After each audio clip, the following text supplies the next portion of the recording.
When we got out of the hospital, we worked on our project in earnest.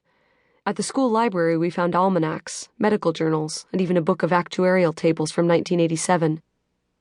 We gathered data, we computed, and we recorded, filling up line after line with the raw evidence of human vulnerability.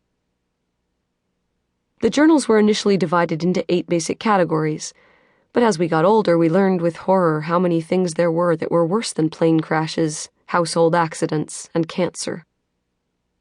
In stone silence and after careful deliberation, as we sat in the sunny, cheerful window seat of my bright attic bedroom, Jennifer wrote out new headings, in bold black letters with her Sharpie: abduction, rape, and murder.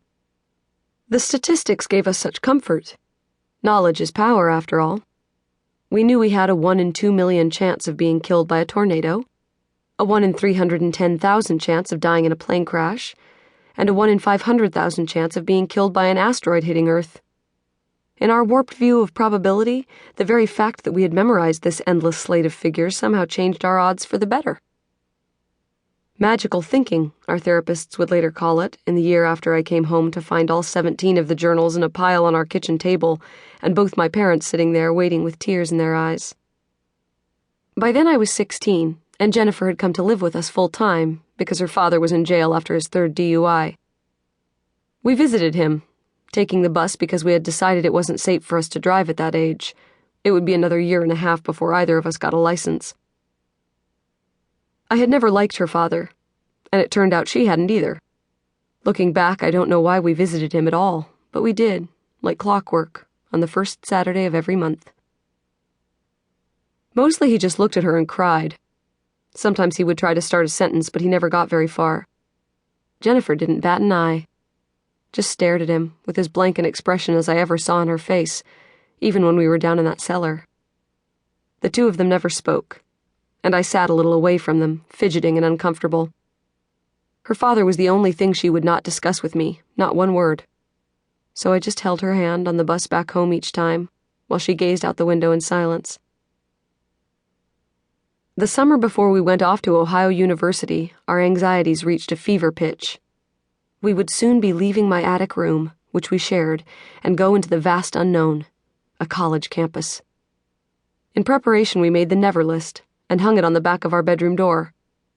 Jennifer, who was plagued by insomnia, would often get up in the middle of the night to add to it. Never go to the campus library alone at night. Never park more than 6 spaces from your destination. Never trust a stranger with a flat tire.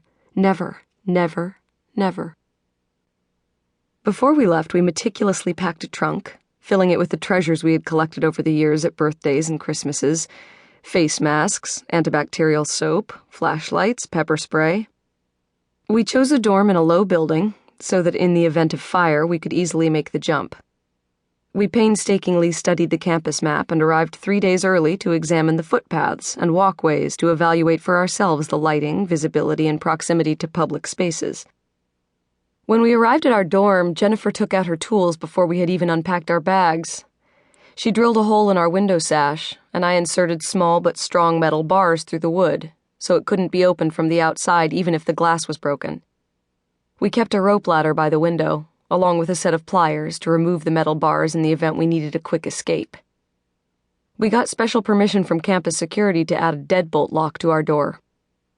As a final touch, Jennifer gingerly hung the never list on the wall between our beds, and we surveyed the room with satisfaction. Maybe the universe played out a perverse justice on us in the end. Or maybe the risks of living in the outside world were simply greater than we had calculated. In any event, I suppose we stepped out of our own bounds by trying to live a semblance of regular college life. Really, I thought later, we knew better. But at the same time, the lure of the ordinary proved to be too irresistible. We went to classes separately from each other, even if we had to go to opposite ends of the campus. We stayed in the library talking to new friends well after dark sometimes.